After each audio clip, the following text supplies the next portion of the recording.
Instagram. Joining us now in Studio B is Blaine Fowler. Uncle B, the man in Studio B right now. What's up, Blaine? What's up, guys?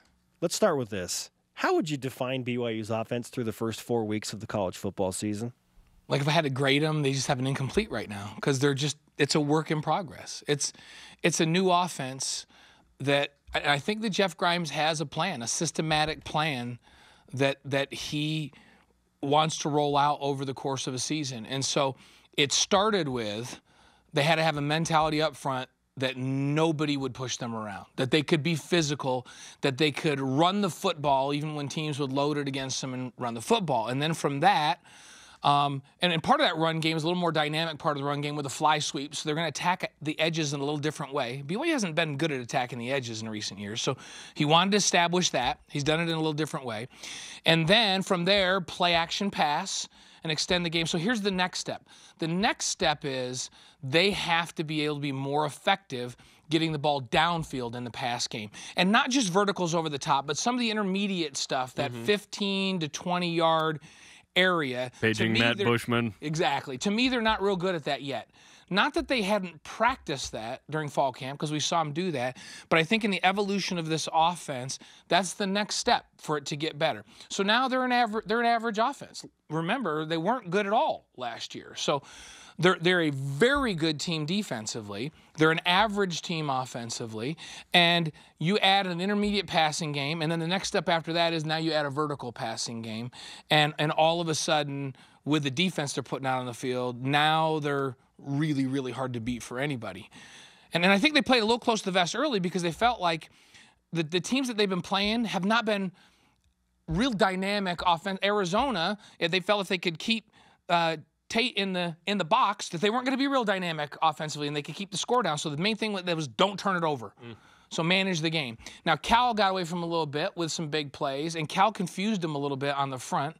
And so that was a step backward. But then against Wisconsin, same thing. Wisconsin's not going to overwhelm you and go score 50 on you. So it was don't turn it over, stay close, and win the game. So the game plans have been good. Now, this last week, it's hard not to have a rough time starting against a team. No matter how much you're telling the kids that these guys are great, it's hard to get them going because they're watching the film. But once they got going, once Kalani told them how much he loved them, that's what Kalani said. Yeah. That's not something what like that. He didn't say that. He told them it was completely unacceptable in terms of effort and what he was seeing. And it changed. Then they were able to run away with that one. So now this week, here comes a team that's more dynamic offensively than who they've played. So BYU's going to have to be – so they have to take that next step this week if they're going to have a chance. They've got to be more dynamic offensively. They've got to be able to throw some intermediate throws and maybe a throw over the top. Against the best secondary they'll face all year. Right. This is a phenomenal – the corners especially are really good, and their backers run in space really well. So this is a team that's given up 12 points a game. So this is a big-time top 10 type defense that doesn't have a weakness, but BYU's going to have to make it loosen up by getting some intermediate balls out there. So this is the week they better take one more step forward offensively or they'll lose. And then the week after that, BYU plays the Utah State team averaging 52. So there you go. Right. How much does the ranking for BYU matter right now, in your opinion? I think it's really important. I know Kalani's like, well, we can't really worry about that. But, hey, even when I played and we were in a league, it was like, so we're in the WAC, right? So what? What are we ranked nationally? And we could act like when we talked to the media that we didn't look at it. But every week when that ranking came out, we looked to see where we were because it was something to play for, to defend your national ranking. You want to be in the elite. You want to be when the TV's going on every channel on the ticker on the bottom when you're in the top 25. You want to be on ESPN's highlights every week. And so it's something to defend. It matters a ton. And whether they deserve to be 20 or not, who knows?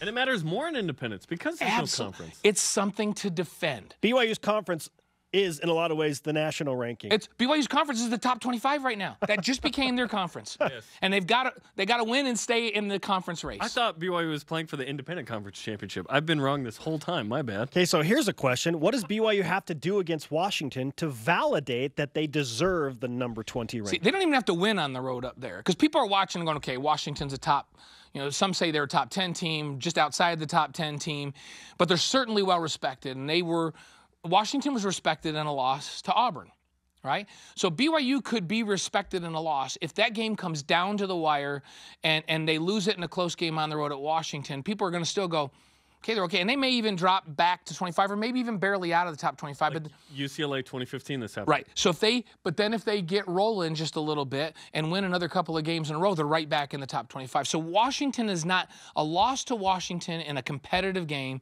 does not damage their ability to get into the top 25 and stay in it for the rest of the year. We look forward to, after further review tonight, breaking down McNeese and looking ahead to the top 20 matchup But between BYU. Is someone going to pick BYU to win? I don't want to leave Washington? you guys thinking that I don't think they can beat Washington. Yeah, if you can beat Wisconsin, you can beat. You can be, and I watched Arizona State hang with them. So Yes. it's And if Utah had any semblance of an offense, you guys they are might have supposed to won that say, game. so you're telling me there's a Blaine, that's your line. You love that I'm line, telling you dude. there's a chance. Love it, Blaine.